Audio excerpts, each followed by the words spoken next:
Hello everyone, my name is Yamamoto and today I'm playing World of Warplanes. And I'm currently in a really nice aircraft, Yak 3RD. Just look at what it's doing. It's boosting a rocket. This is a Tier 7 Russian premium aircraft. I got it as a reward for a contest in our clan. And it basically got me thinking a bit. I've got quite a number of premium aircraft in my World of Warplanes account, especially relative to the amount of normal aircraft I have. Now that's also a bit down to that I don't play the game that much. My main game is actually World of Warships. I'm kind of planning on doing more vids on that as well. But I was thinking, you know, many of these wargaming titles are often described as pay-to-win games, and I was wondering, well, how do I feel about this myself? You know, I've got this CC account, so I should be able to say something useful about that, I think. And especially with an aircraft like this, should be doable to say something about it, because this thing I can stop with that easily. It's overpowered as crap. It's just really fast. It's got a very good gun, which I'm using to miss that aircraft. And it's insanely nimble, like all of the Yaks. And when you compare it to a regular Yak, it doesn't have anything that's really a significant drawback or anything. It just feels straight up better. Then isn't that just straight up pay to win, or what's going on there?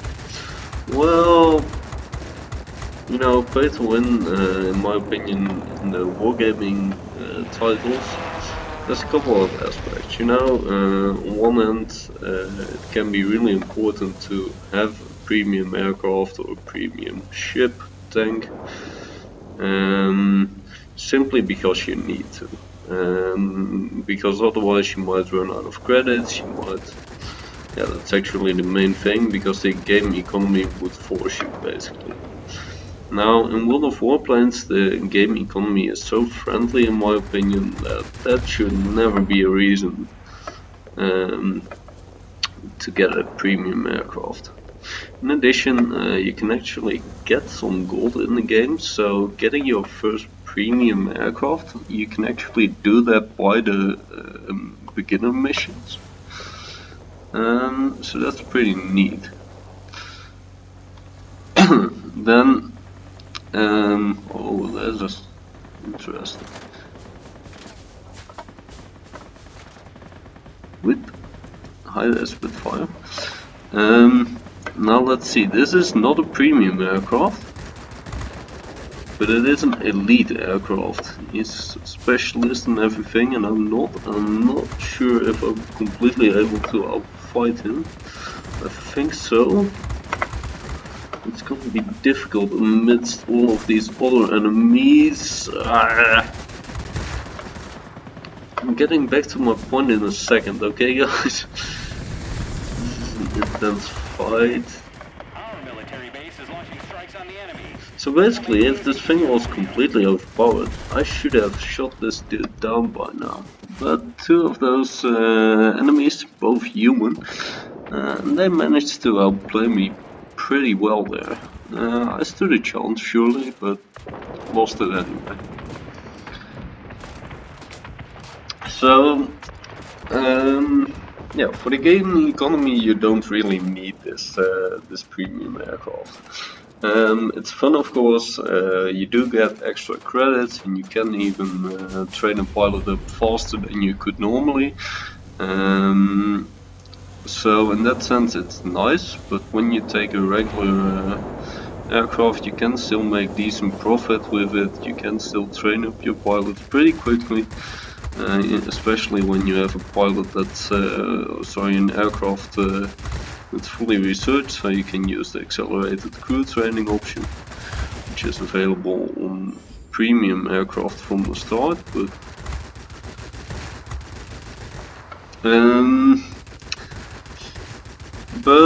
I think personally, you know, we just saw it, these aircraft generally aren't so overpowered that you can just win any fight with. And I don't think I can come up with a single example, okay, maybe one then, where the premium aircraft are better than anything else at that tier. So if we look at, you know, just straight off the bat, so if we look at tier 7, the A7M5, Japanese fighter, is also really nimble, it's got great guns, and I'd say it at least comes very close to what this thing is. This has better altitude performance, better speed, different guns. I think the A7M5 actually has more DPS, damage per minute, maybe even damage per shot. But this thing just plays very comfortably, and it's a joy to play. You gotta like it. Oh, screwed up there. So I don't necessarily think this is overpowered, but well, it's a bit overpowered surely. But then again, normal aircraft sometimes are overpowered as well. The A7M5 that I mentioned, I think that's overpowered in the hands of a proper turn and burn fighter. And yeah, that means that all in all, sorry about the Discord ping there,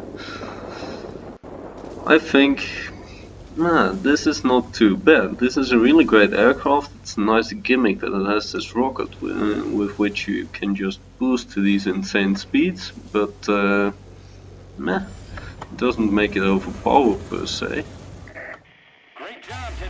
Then if you look at all the tiers, for instance on tier 5, you've got the IL-2N, IL-2 seat versus the regular IL-2. Regular IL-2 has better bombs, some more better guns, so again, the regular actually has something going for it, while the premium version has a rear turret. So, but 1 second, I'll be back in a bit with a different aircraft. So here's then the aircraft that I'd say perhaps is my best guess when it comes to pay-to-win potential. The Blenheim Mark IV British Tier 3 bomber. Now, why would I consider this pay-to-win? For a very long time, this was the only Tier 3 bomber. You had some regular German bombers at Tier 4, 5, 6, and then you had at Tier 8 you had RB-17, Russian premium bomber. Nowadays there are high tier bombers up till Tier 10. So the RB isn't even alone there anymore, and the RB doesn't have that great of a battle influence. But the Blenheim still has a very strong battle influence at Tier 3. It's got these very heavy bombs. I can take out these bases easily from high altitude. My bombs reload really quickly, can do precision bombing.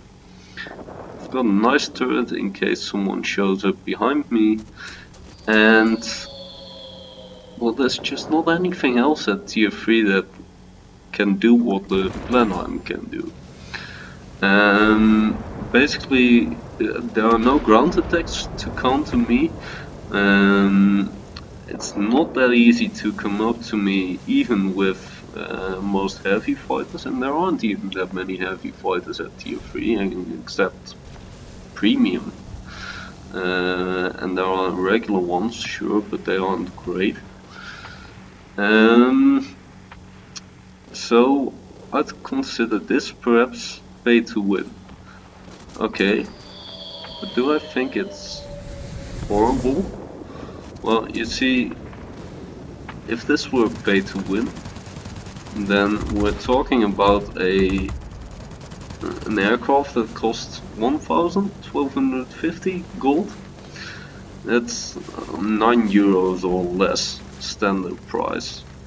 And I've actually, I think I've given this thing away in the past. And you know, this thing tends to be on discount quite often. As I said in my in the first half, you can actually get some gold with the starter missions, and well, you can just pick this thing up for 500, 600 gold. Military base. Take it. So that's less than €4 when it's on discount, and it's on discount quite often. So makes for a great British bomber pilot trainer, except there's no British bombers other than this one. Who cares, it's a great aircraft. So this is what I'd consider pay to win in World of Warplanes, one single aircraft. Now, many of you might say, okay, but then what about all those tier 5s that we've seen you in flying, or the tier 6s, the A6 M3 experimental, or the Boomerang, which is very similar. Well, sure, they are very strong aircraft, but the A6 M2, the standard tier 5 Japanese fighter, is a very strong aircraft too, and it can, I think it's valid competition for an A6 M3 experimental. And in addition, on tier 5 you have, as a standard aircraft, the Jak-7, which I also featured in one of my videos. Long-range sniper aircraft, and it's one of the most fun aircraft that I have, so you don't even need these premium aircraft to really have fun. And it's incredibly strong on top of that. You can just one-shot many aircraft. So how cool is that? You can get an aircraft for free, don't need to pay anything in a free-to-play game, and it's one of the aircraft that I'd personally consider to be one of the coolest. Well, pretty slick, right?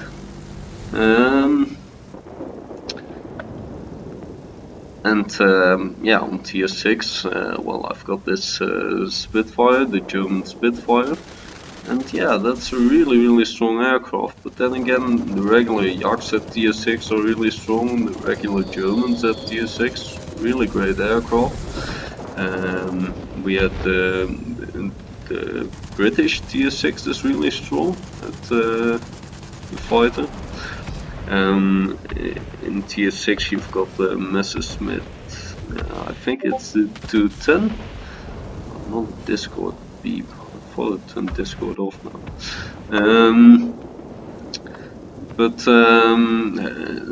That's a standard aircraft, it's a heavy fighter, but it definitely can keep up against those regular fighters. So yeah, lots of interesting options in my opinion. And of course we had the Spitfire VBIM, I think, which was kind of a birthday-like event, where you could get a tier 6 British premium Spitfire for free just by completing some missions. And well, you could argue, okay, but that's a premium aircraft. Sure it is, but you can get it for free just by playing. And if you can get it just by playing, then I don't think that's called pay to win, because you don't actually pay anything. So I really think, yeah, the Blenheim Mark IV, that's something that I'd call pay to win. And well, I can actually kind of suggest to my viewers, yeah, you should actually consider, if you don't already have it, I think most of you will have it, you can consider buying it, simply because it's a great aircraft. And I don't mean, hey, get your wallet out and actually buy it, but if you have some gold standing around, then this might be a great place to spend it. Because I just absolutely love the aircraft. A Tier 3 bomber with such good bombs. True joy to play. That's what I mean. This is what I think is most important in premium aircraft myself. That and in premium vehicles in general, in wargaming titles. They have to be fun. They don't have to be overpowered. They don't have to be great credit makers. Sometimes I want them to be crew trainers, but not even necessarily.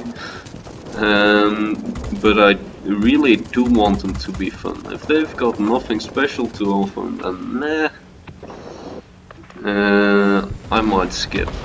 But the Plenheim has got something special to offer, and most of the aircraft in World of Warplanes have something special to offer. And I think World of Warplanes, you guys, you're getting a, well, I think a 9 out of 10 in that sense.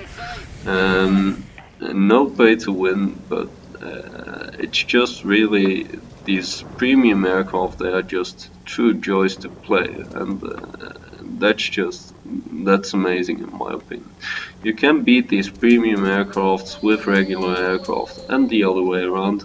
It still comes down to the pilot skill. You don't even need any premium aircraft whatsoever in your account, except maybe consider this beast. It's also very useful for the daily missions, so this will be my top recommendation for any premium aircraft if you were to get one.